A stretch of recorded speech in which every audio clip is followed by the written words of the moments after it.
Welcome to Mt Tam Astronomy, a summertime lecture series normally held in Cushing Memorial Amphitheater on Mount Tamalpais, north of San Francisco. I'm Tucker Hiatt, founding director of Wonderfest, the Bay Area beacon of science. Please join me now for another enlightening astronomy program.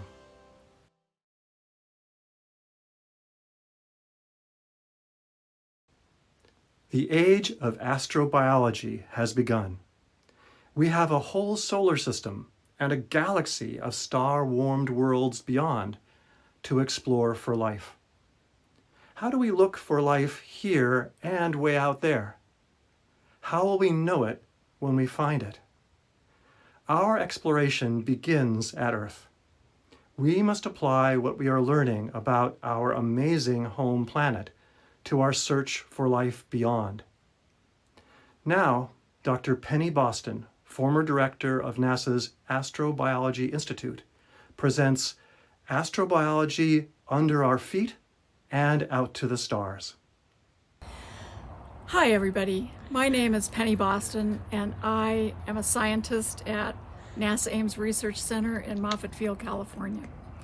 I was originally scheduled to give this talk to you lovely folks in person before our current pandemic situation, but we decided to go ahead with keeping that engagement and doing it in a pre-recorded fashion. So I have some exciting things that I really want to share with you tonight.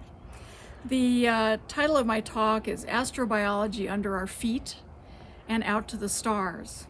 And that brings together all of the different kinds of work that I've been involved in for many years, along with our aspirations for spaceflight and exploration of other planetary bodies. The real question that astrobiology tackles is, where is there a home for life? Where besides Earth can we find evidence of living processes of some sort? My day job is pretty fabulous, although it has the same amount of paperwork that anybody's day job has. But I get to study some of the most extreme cave environments on this planet, and I get to think about how to find life on other planets. I think about how humans will explore the moon and Mars, and perhaps someday beyond. And I wonder if we can, or even should, permanently transplant Earth life to somewhere like Mars. Astrobiology is a term that was really created about 20-something years ago. Originally, it was called exobiology, meaning biology beyond Earth. In the mid-1990s, we reshaped this to be much more encompassing of everything from how solar systems come together and are formed, how the chemistry that goes into making up life is actually created in the universe, and how all of that comes together through evolution of life with its planet of origin and perhaps beyond. So what is it? It's a vast field of extremely interdisciplinary interactions between biologists and chemists and physicists and many, many more different types of folks. We study it by looking for examples on Earth of life processes that might fit the environments of other planets. And we study it because we have a fundamental interest in the origin of life, in our place in the universe, and if we're alone or if we have companions, albeit very distant companions, on other planets in our solar system, or even other planets in the greater galaxy and beyond. So the folks who study it, as I say, are all over the map in terms of how trained they are. Everything from scientists and engineers to sociologists and linguists and artists and musicians. Astrobiology tackles a number of different scientific topics life in the universe, particularly, of course, the physical precursors to that life, how planets are formed, the chemistry that occurred in order to give rise to the very earliest forms of proto-life or pre-life, the development of that life as we experienced it on Earth, and we can see it in the rock record that we have here.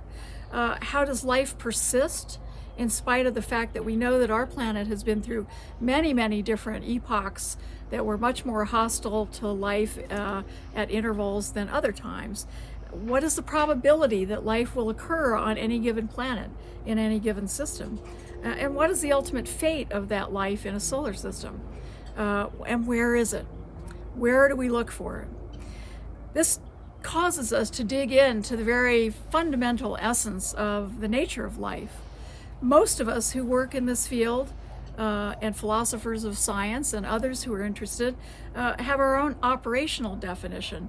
And I say operational because it's very difficult to nail down exactly what life is. It has a whole spectrum of different properties, but no single property is enough by itself to actually show that something is alive.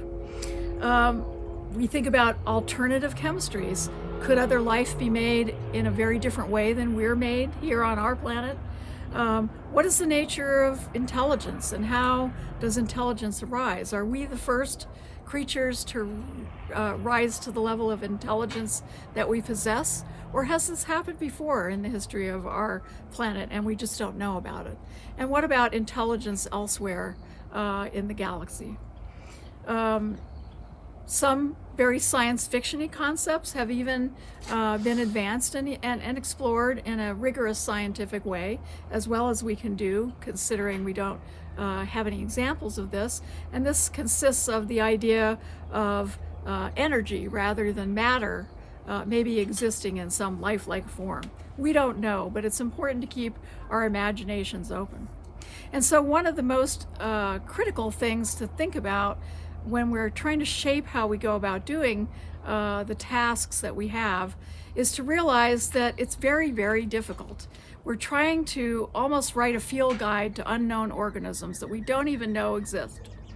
And we do that by studying the extreme environments on Earth and who lives there and how they make a living, and by studying the fundamental properties of Earth life, and then studying other planets that we have in our own solar system. And increasingly, we're beginning to get glimpses of planets around other suns. And we try to put all of this scientific knowledge and speculation and inference together to try to develop ideas about how to look for potential life that may be out there. Astrobiology is so interdisciplinary that it's really nested, as you can see in this slide, right in the middle of engineering. We need a huge amount of engineering to actually do the work of sending missions to other planets to look for life.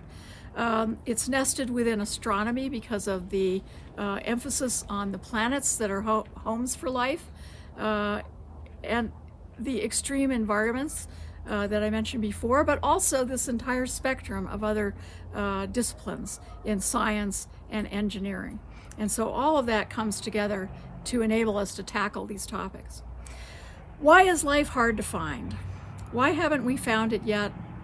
Well, probably because it's not likely to look like this science fiction creature that I show in the slide here. I've always wanted to get in my galaxy hopping vehicle ever since I was a little kid and bop around the universe and try to find things with tentacles and weird appendages and amazing animal-like creatures and so forth. But the truth is that on our planet, 3/4 of the history of life on our planet has been microbial, strictly microbial. It was only in the last quarter of the history of Earth's life that we have had larger creatures. And so that means that the probability of microbial life being the most likely thing that we will find, certainly in our own solar system, is very high. If you are an organism and you are made of yummy stuff, then you are a packet of goodies for other organisms to take. And so there's a high premium on being cryptic, that is hiding. So that is another factor. And life may be very, very different from us. It may be very different in terms of chemistry, in terms of its biological, fundamental molecular structure.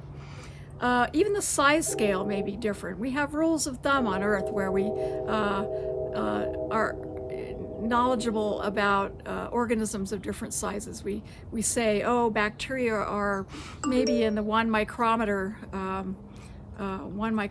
range. Maybe fungi are in the 10 to 50 micrometer range.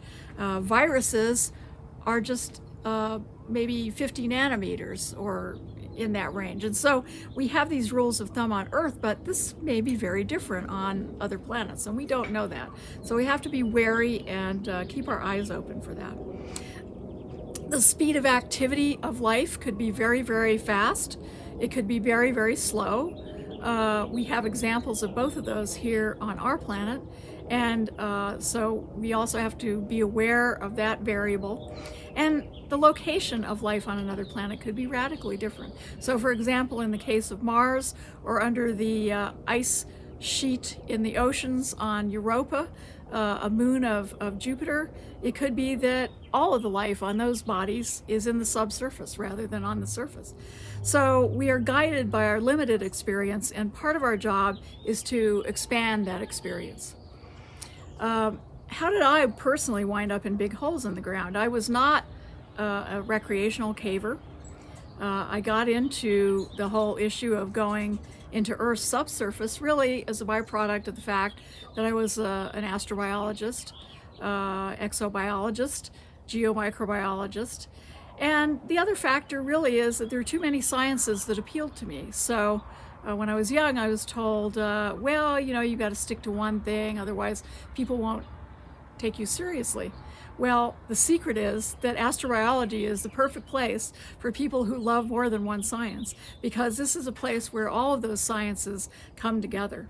And then, of course, I grew up in the late 50s and the 60s, and this was a time where geopolitically we were influenced by competition on all levels of life with the Soviet Union, and the shock that went through the United States when the Russians launched the first satellite that was known as Sputnik actually spurred our government to really put a lot of emphasis in training in science, math, what we now call STEM disciplines, engineering, and this was a revolution really in education, and I'm one of the many folks who benefited from that when I was young. So caves, why do we care about caves? Besides the astrobiology, there are a lot of other reasons. Lots of people love to explore caves.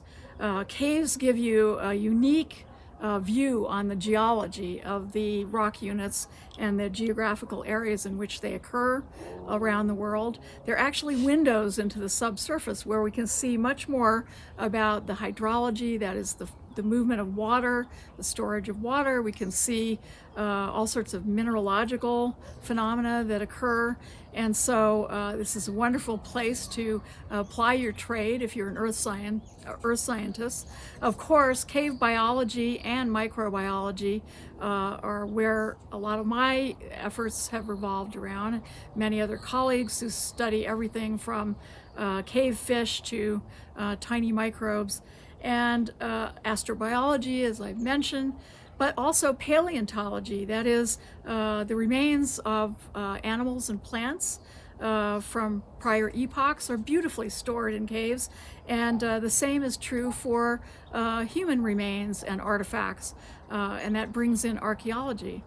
One of the great awakenings really in human understanding as we have grown more and more to realize that we need to be stewards of our planet is really the stewardship of caves as precious wilderness environments, and how to meld access to these features for recreational purposes for the public. I often joke that it's also an unparalleled opportunity to look glamorous at all times, and this slide shows a potpourri of me in all different kinds of gear. The reason that we're all dressed up like this is because typically, because we're looking for extreme environments for microorganisms, we are in caves with extreme chemical and sometimes extreme temperature conditions. So we don't just dress up in goofy suits for fun. It actually has a purpose. So what is a cave? You know, if you think about it from the person's point of view, it's really a big hole in the ground into which people can enter and get.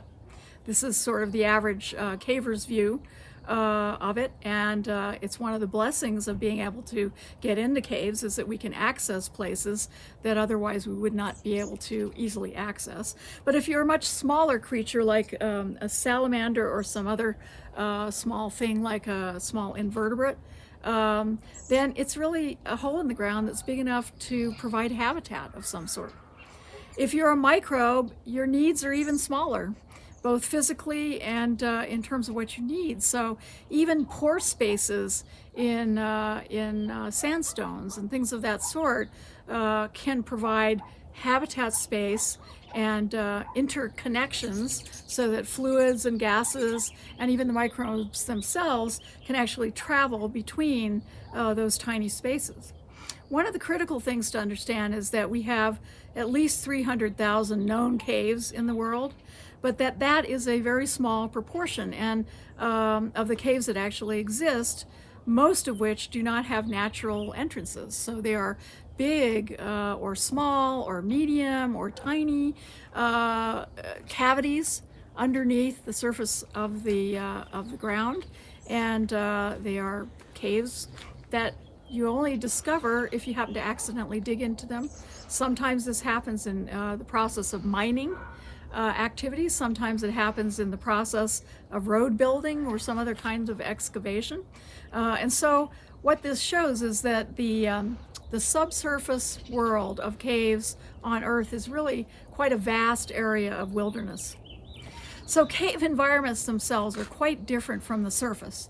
They are dark, no surprise, and that's beyond the twilight zone. So the twilight zone in a cave is where you have at least some of the outside light coming in.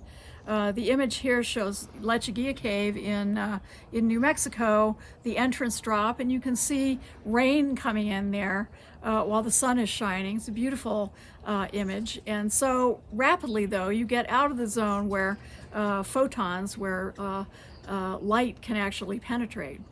Caves, because they are restricted from the surface or even totally closed to the surface, tend to be closer to the water table.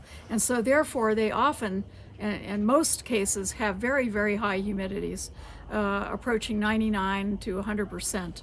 So they're very soggy environments, even if the overlying environment is not. The temperatures within any given cave are fairly constant. They don't vary very much within the cave, but you can have caves of all different temperatures depending on where in the world you are. Food is a problem if you're an organism living in a cave, because we live on a planet where a lot of the biosphere is driven by photosynthesis, and that is the surface process that captures sunlight by plants and photosynthetic microorganisms, and they turn that into more biomass. And so when you put that together, of course, on the surface, you have all that delicious material to take advantage of. But in a cave, you get a limited amount of that coming into the cave, but you can make your living on other things. And so the microorganisms that we're particularly interested in are the ones that don't eat organic material like you and I do. They eat minerals, they eat rocks, and so they get their energy from inorganic materials. Because there's no surface weather in the cave environment, this means that they are wonderful preservation environments. So this is one of my favorite examples on this slide of cave environments. The background picture that you can see is the Rub al Khali, the empty quarter that crosses Saudi Arabia, Yemen, Oman, and the United Arab Emirates. And this is a very dry sand dune desert. But within this desert, there are many caves, and you can see the figure on the left. One of the cave scientists is looking into a small hole. And if you actually go into a lot of these holes, you are in a totally transformed world. If you can see the image on the lower right, you can see someone diving a pool, and this is in one of these environments. And so you can see that the very dry desert environment on the surface, even with a cave with an opening in it, you are transformed as you go across that boundary from the surface into the cave into a totally different world where very different organisms live, very different chemistry is occurring, and it's an entirely different world. Caves occur not just in limestone, so I'm sure a lot of you folks have visited show caves, and most of them are in limestone rock. And this is because we have a lot of limestone on Earth and we have a lot of water. And so the limestone is dissolved in several different ways, but there are many other ways to make holes in rock of all different kinds. So this photograph composite here shows many of those. The lava tubes that are a byproduct of volcanic activity. There are caves in granite that are produced by the exfoliation of rock layers, by decompression of the rock masses. There are quartzite caves, where quartzite is a very non-soluble rock type, but if you give it the right conditions, that can also dissolve out caves. Even in big rock salt areas, like the image on the lower left shows an area in the Atacama Desert in Chile that has caves in halite or rock salt. Caves in marble, shown in the beautiful figure on the center bottom of this composite, shows how beautiful marble caves are on the inside. The lower right shows a gypsum cave. So gypsum is a very soluble mineral. It is calcium sulfate, and in fact it's the material that is used in paints. It's the predominant constituent of wallboard in our houses and buildings, and yet there are massive deposits of this in places in the world where there is the ability for the circumstances to have led to caves. And so we have even those kinds of caves. We even have caves in ice. And so in the Antarctic, particularly in hot spots that are near the active volcano Erebus, we have fumaroles caused by the heat of the volcanic activity, and this melts away part of the ice layer and creates caves. So you can make caves out of almost anything. Just to give you an idea of the size of the features that we're talking about, these are the gee whiz facts. The longest limestone cave that we have on Earth that we know about is Mammoth Cave in Kentucky, right here in the United States. It's about 350 miles of passage, and this is measured not in a linear fashion, but this is all of the passages that go all different directions, measured and then added up. The longest cave in gypsum, which is a very soluble mineral, quite remarkably, is well over 150 miles, and this is in Ukraine, which is famous for very large gypsum caves, has about the 3 or 4 longest gypsum caves in the world. The volcanic caves that I mentioned before, the lavatube caves on Earth, the longest one known and documented is in Hawaii, on the big island of Hawaii, Kazumura Cave, and that's over 50 miles long. There are many caves in the world that are underwater, and these are often created before the area is underwater. So they're the caves that are formed by processes that are partly in water and partly not. But then we have sea level rise and fall over geological time, and so they have been inundated with water. When we think about actually the deepest natural cave, it's Cribera Cave, and it's well over 1.25 miles. and its exploration is still continuing, and so that may go even deeper. The deepest access that we have to the subsurface right now is actually in a human-created cave, also known as a mine, and these are the amazing South African gold mines that go down over 4 kilometers. That's more than 2 miles. And in fact, every time I update this slide, it actually gets a bit longer. So I rounded it to 2+, so I don't have to keep track of it. But it's an amazing thing. And at those depths, of course, the conditions are very, very hot and very, very difficult. And yet, even there are microorganisms living in the fractures and the cavities that contain fluids at that depth. So I want to turn to a brief overview of cave life. The gooey things that you see hanging off the beautiful shining crystals in the back of this slide are an extreme form of bacteria that takes hydrogen sulfide gas in the environment of this particular cave in Mexico and turns it into energy for itself. It manipulates it chemically, and that's what it lives off. And it forms these gooey strings that hang down from the crystals within the cave. The insert, you can see a very typical invertebrate, typical cave invertebrate. It has a lot of adaptations for living in caves. On this slide, you can see the different ways that organisms use caves. So the cluster of ladybugs on the upper left, those guys are just visiting. They very often have these mass swarms, and they visit caves because caves provide shelter from weather conditions. They provide some protection from predators, and they also provide a place for organisms to mass when they're getting ready to think about mating.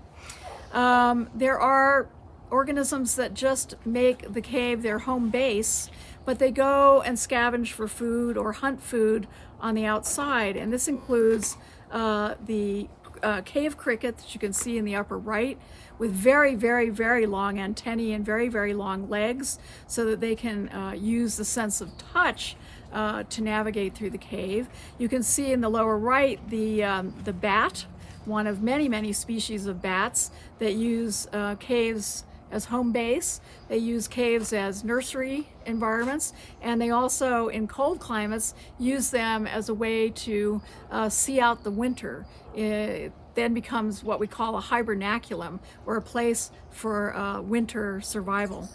On the lower left, you can see a very odd looking little fishy, and that fishy is a permanent resident of caves, and is one of the fish that shows a lot of these extreme adaptations that cave animals develop.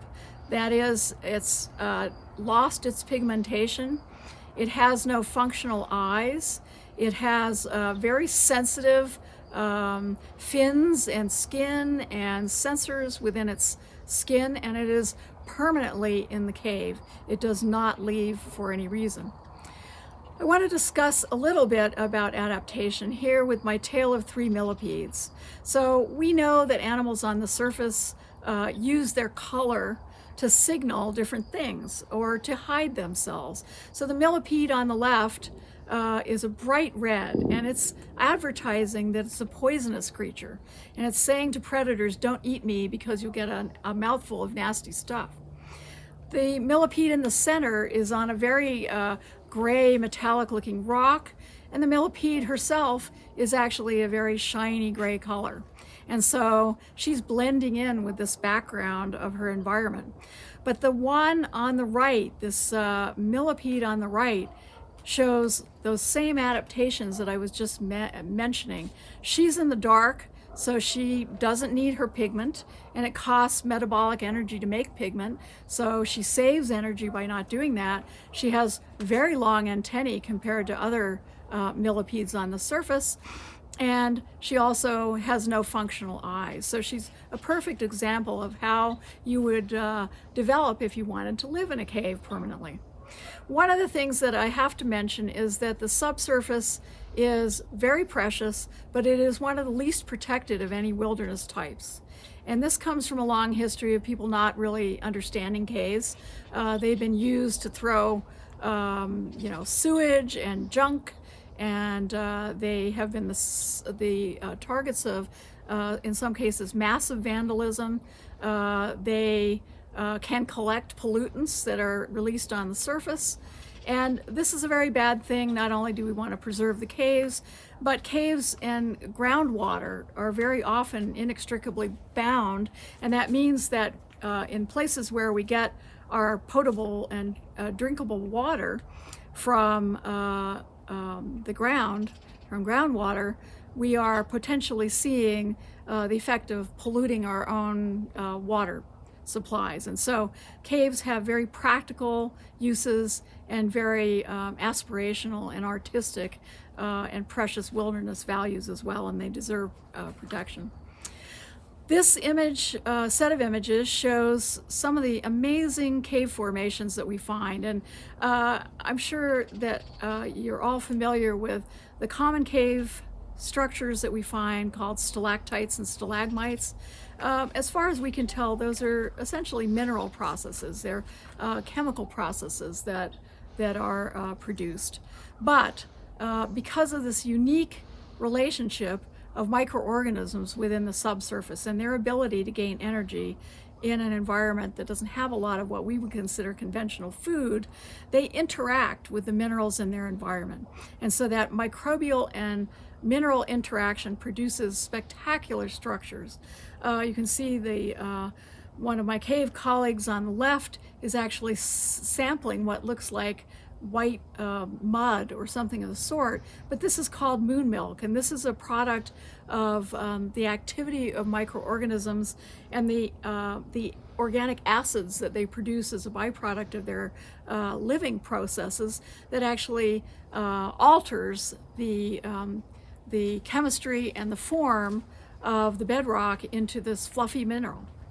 The pool fingers that you can see from Carlsbad Cavern in the upper right, these are pool fingers that grow from a combination of the action of microorganisms and the precipitation of limestone dissolved calcite, the mineral calcite, in combination together.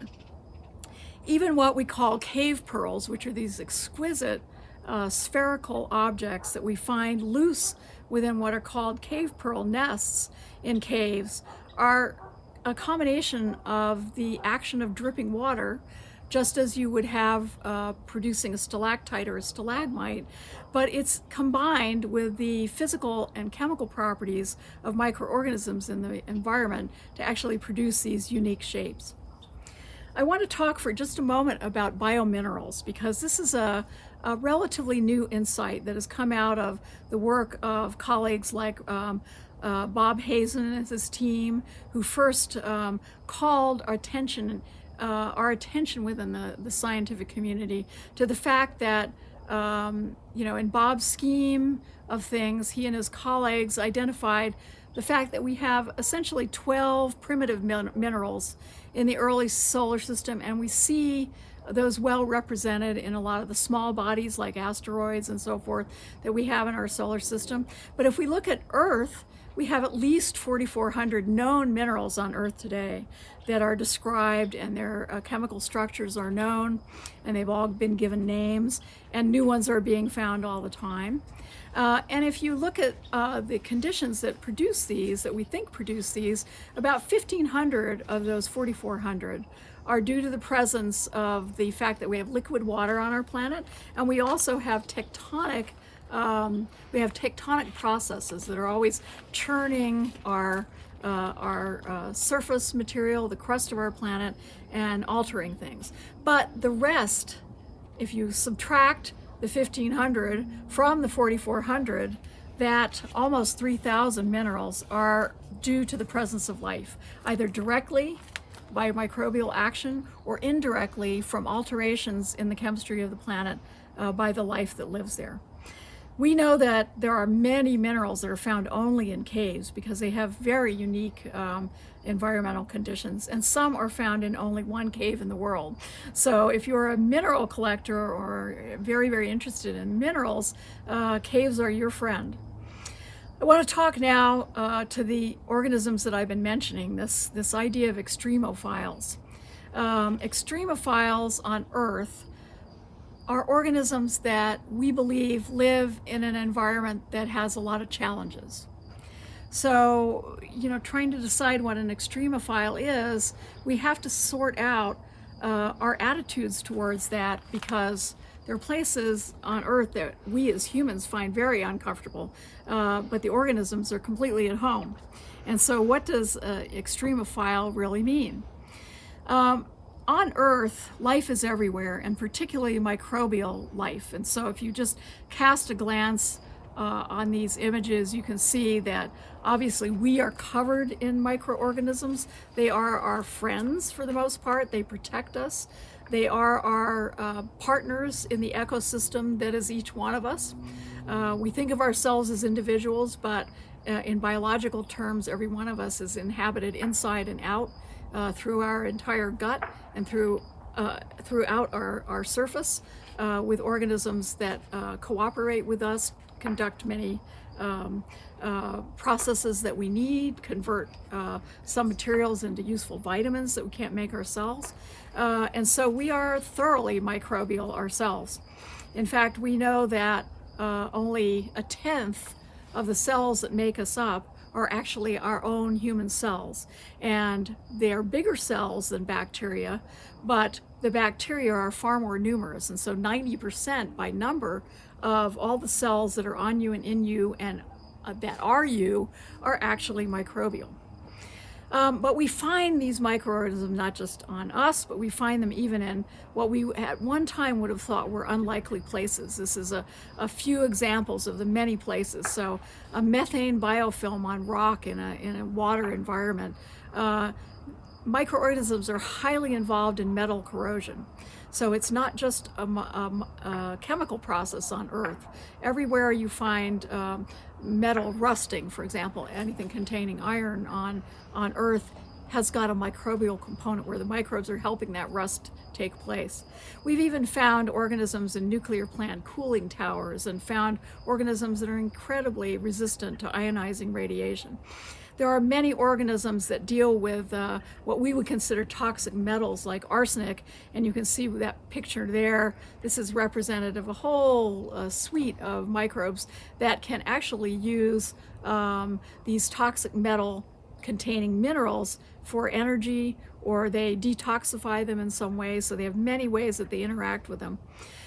We, of course, have to have fresh water in order to supply our needs, but so many of the bacteria that we find and the other type of very small life that are known as archaea actually live in completely hypersaline environments and are perfectly happy.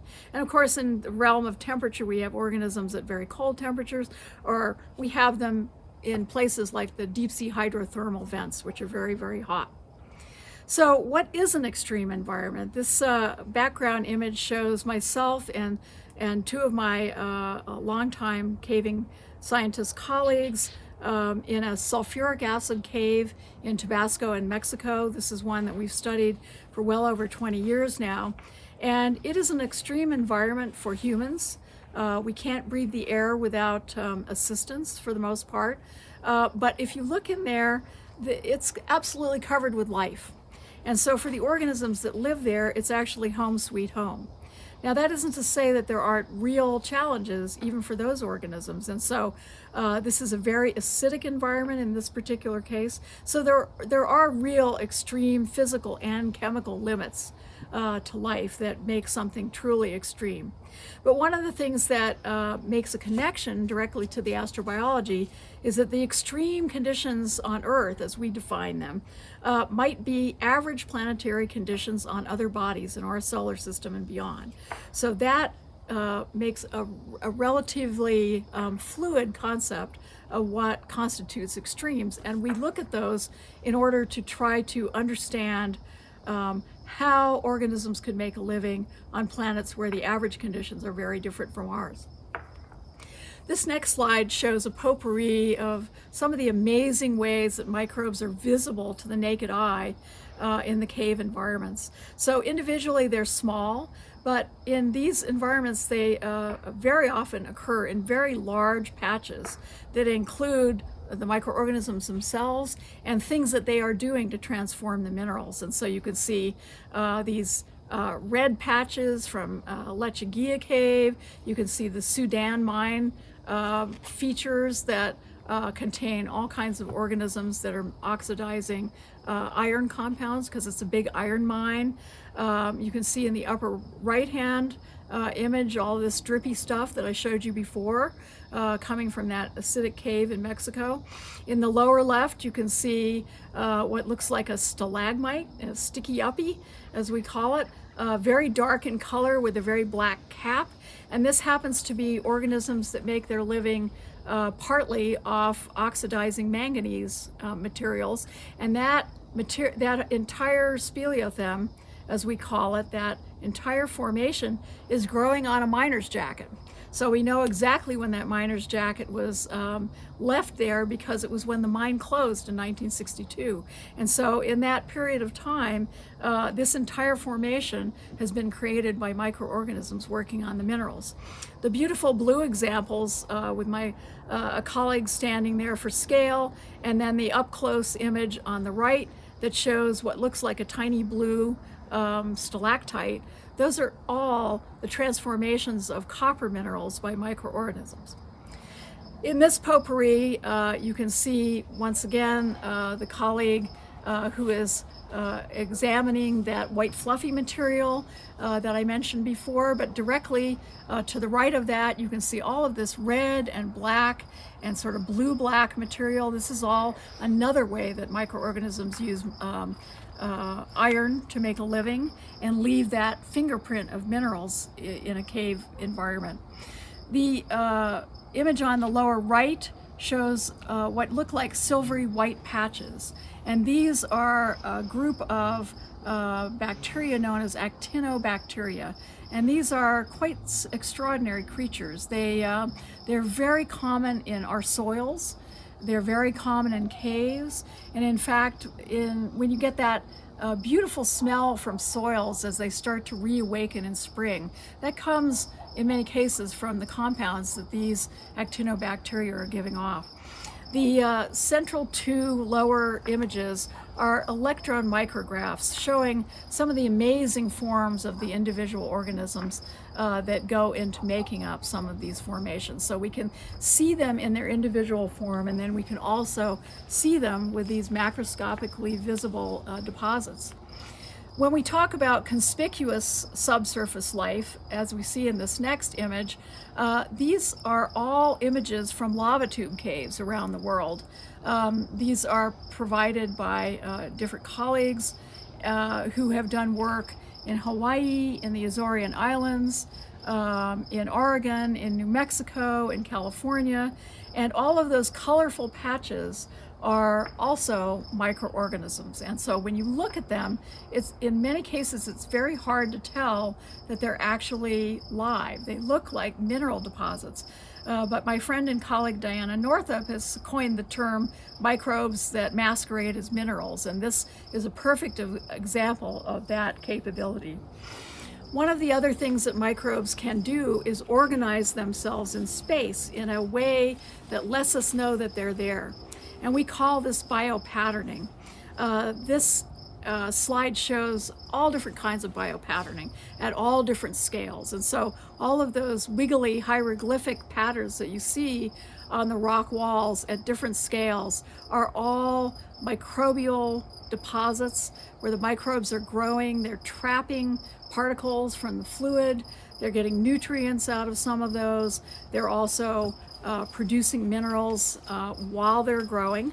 And all of these give us a clue that life is there. And in fact, these patterns can actually fossilize. And so one of the things that we speculated about is if you find a cave on another planet where life may have been present very long ago. Who knows what you might find? You might find very ancient representatives of patterns like this that might indicate that you have found a site where organisms might have been active in the past. I want to now turn for a few minutes to the whole issue of extraterrestrial caves, because the connection with astrobiology is that we're studying the caves on Earth, and we're studying the life and the mineralogy of the caves on Earth for their own sake, but also so that we can apply those as templates as we try to figure out how to look for and how to recognize the potential signals of life elsewhere. So what are the prospects for caves on other planets? Well, 25 years ago when I first started writing about this topic, we didn't really have any identified caves on other planets. And so it was a hard sell to convince people that there were probably holes in the ground on these other bodies. But in the intervening time, from a lot of different space missions, we now actually have visual evidence of caves of many different kinds. You can see examples, and I'm not going to slavishly go through this, but examples from the moon, these big giant pits. We have lava tubes on the moon. We have big giant pits on Mars. We have lava tubes on Mars. Even on the planet Mercury, which is an incredibly hot and very inhospitable environment where we don't expect to find life, but we still have cave-like structures that we can see. Even Venus, which is an incredibly overheated planet, may have had life on it at one time, probably doesn't now. We see evidences of lava tubes, these volcanic cave structures. Even on the volcanically active body Io, which is the most volcanically active body currently in the solar system, even outstripping Earth, it is a moon that circles around the planet Jupiter.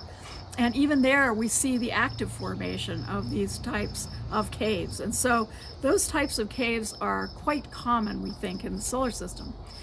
This image shows a lava bridge comparison, and a lava bridge is what's left when you have a lava tube, but a lot of it has collapsed over time. And you can see in the lower right-hand corner, you can see an example from the El Malpais National Monument in New Mexico. And you can see the size scale on there. In the upper left, you can see a very similar example from Mars. And but what you'll notice is that the size scale is very different. And these features on Mars, all of the volcanic features on Mars, tend to be immensely greater than they are on Earth. This is true of the giant volcanoes on Mars, and it's true of the very large lava tubes and pits. And so this is a comparison that shows very similar morphology or shapes, and yet a very different size scale. Turning to an earthly example to illustrate how these kinds of lava tubes are formed, this is an active lava tube forming on the very active volcano Mt Etna. And this was about 10 or 12 years ago that this image was taken. You can see the molten lava visible through a hole in the lava tube known as a skylight. And you can see the flowing of this lava. When the eruption stops, this lava flows out, but it leaves behind it this corridor within the lava, and that is the primary way that lava tubes are made. I want to show you one of the up-close images of a Martian cave entrance. This is a big, beautiful pit. This hole is over 100 meters across. That's on the order of about 300 feet. And the resolution on this beautiful high-rise data that we have been collecting for many, many years now, 30 centimeter resolution, which is about this. And so you can see very, very detailed features of these kind of structures. I compare it here. I compare it here to an American football field. This hole in the ground on Mars is significantly bigger than that. And plenty of room around the edges. And this is very typical of these structures on Mars. We have non-volcanic caves on Mars as well. This is an example of a giant gash that looks like it was perhaps a hole in an ice sheet, an ancient ice sheet that was formed over some volcanic terrain the ice sheet gathered solid material on it. Dust storms circulate huge amounts of material in the atmosphere of Mars on a regular basis, and then presumably the ice sublimed away or melted away, and then we have this giant gash to someday explore. So I want to think about now what kind of life might live in extraterrestrial caves. This is a fanciful illustration that I did to amuse myself, thinking about whether or not you could actually have some kind of life that actually was based on some sort of biocrystalline structure. We certainly know that in organisms on Earth, we have many crystals. Proteins make crystals. In fact, you could imagine our bones as vertebrates. We have crystalline structures within those. And so it's a subject of speculation how that might develop into an entirely different life form.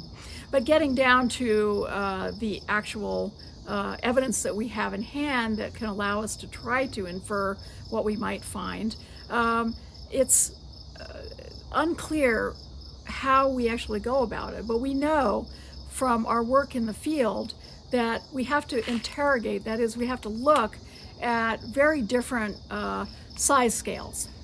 So the one image, you see all of these people in little orange suits amidst a forest of gigantic crystals.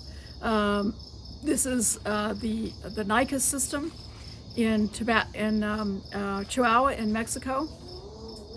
And so this is a wonderland for microbiology. It doesn't look at that scale. But if we look at a hand scale, you can see the finger in the image in the lower left. You can see this complex three-dimensional raised feature on that surface. That looked to us very potentially biological. And then when we were able to do both light microscopy and at even higher resolution electron microscopy, you can see all of those thread-like structures that are sticking out from that orange wall. It's not orange in the micrograph because there's no true color in micrographs. But you can see all of those structures, and those are living organisms that are essentially partially buried in the clay on the wall and actually having a very happy life, kind of diving in and out of that material. And so when you look back at that large image, you see that even the walls are alive there. And you would not know that if you did not follow this trend through. So who are those kinds of organisms? Well, a lot of them, as I mentioned before, are rock eaters. These are some images taken with either fluorescent dyes and light microscopy in the green background images that you see, and the black and white are once again electron microscope images, and you can see that these organisms are all different forms. These guys make their way through the rock. They mine materials out of it for their own use, and they loosen up the structure of the rock and they turn it into mushy material, and so they are actively degrading it. And they are also then liberating materials within that rock that can be used by other microorganisms. And so it's an entire little community on a very tiny scale, but with a lot of the complexity that you would see in a big surface environment like the Amazon, for example, the jungles in the Amazon. Very often the microorganisms, make very distinctive crystals. Mineral crystals as a byproduct of their activity, and this composite shows beautiful little stars on the lower left. These are we found these made out of iron and sulfur and copper and manganese and other things, and they're a byproduct of the fact that the microorganisms are manipulating the chemistry of their environment. Geomicrobes and lavatubes, as I showed before, produce all different kinds of patches of color. Here are another spectrum that shows this. And when you look at the upper left image, you can see that is composed of lots of little fuzzy blobs, and that's an electron microscope image that shows what the bacteria like that are producing a lot of these. They're beautiful little complex shapes. They grow in vast profusion, And when you look at them with the naked eye, you don't see the individuals, but you see these traces of their existence. We have many mysteries that we already understand on Earth, and this is one of them that I want to show you. We have found these mesh stocking-like structures in caves of all different descriptions, all different temperatures, and all different rock types, and all different geochemistries around the world. We do not know what they are. We have been looking at them for more than 20 years. We have been trying to grow them. And on this slide, it's really pointing out that we are looking in extreme environments, even on Earth, with sensitive biology that we could almost consider alien. It's so different from what we have seen, and we still don't know what they are. So this is good practice for thinking about looking for real alien microorganisms on other planets. I want to turn now to my last few slides and think about the astrobiology missions that we're contemplating to other worlds. Mars is a long sought target. We have had many missions, both from NASA and the European Space Agency, and coming up soon, other countries like India, China, the United Arab Republic are all going to be sending missions to Mars. And so we have this long history with Mars and a huge investment in looking for traces of life and traces of past life on that planet. So that is vigorously underway. In the late 1970s and early 1980s, our early ventures to the outer solar system showed us that a lot of the icy moons that we thought were just inert, kind of boring icy lumps that circle around the planets Jupiter and Saturn are actually extremely complicated, geologically active bodies in their own right. And we discovered that they actually have interior oceans. And so, do those oceans contain life? Have they given rise to life? So those kinds of bodies have become extremely important, and many missions are under study. One mission is going to go to Europa around Jupiter to actually try to see what it can detect from an orbital mission. Someday we'll be sending landers, and same to the tiny moon Enceladus that circles around Saturn, this beautiful little white object that you see in this array of planets. And also Titan, which is a very bizarre object, ultra cold, and where the liquid on the surface are hydrocarbons, and where water only occurs as bedrock. It only occurs in very dense ice forms. We're also curious, of course, about the ancient history of Venus and whether life ever arose there and persisted for some period of time before conditions on Venus became difficult like they now are. And even Pluto, which turned out to be such a fascinating, complicated body. Are there lifelike processes or prebiotic, pre-life processes that we can identify someday on that body way, way out in our solar system? So we know that life's out there somewhere, but as my cat friend here is saying, yes, Dr. Boston, but is it life as we know it? And that is a major question. How do we shape the missions that we want to send? So just in the last few moments here, I want to run through a couple of slides just to give you some more eye candy of some of the environments that we have studied. This is a beautiful example of what we call the chandeliers, these gorgeous calcium sulfate formations that hang down in one of the rooms in Lechuguilla Cave. Lechuguilla Cave is an immense cave, and it contains an enormous number of microorganisms that are doing all kinds of transformations, far more than I can tell you in this few remaining seconds that I have. Extensive microbial activity has probably helped create this cave, and it has helped certainly shape a lot of the beautiful mineralogy that we find there. So those have been under study by ourselves and a number of other colleagues for many decades now. Is that material alive? Well, sometimes it's very hard to tell. it took us years to look at this orange fluff that you can see in this image and determine that, yes, indeed, it was not only containing microorganisms, but that it itself, this fluffy iron and manganese material, was actually a byproduct of their activity. Iron and manganese fluff occurs in all different types, in all different caves. I just flashed this up so that you can see the beautiful array of different environments in which it occurs. The series of 3 images down through the center of your screen actually are electron micrographs that show the amazing shapes that some of these organisms and their associated crystals take.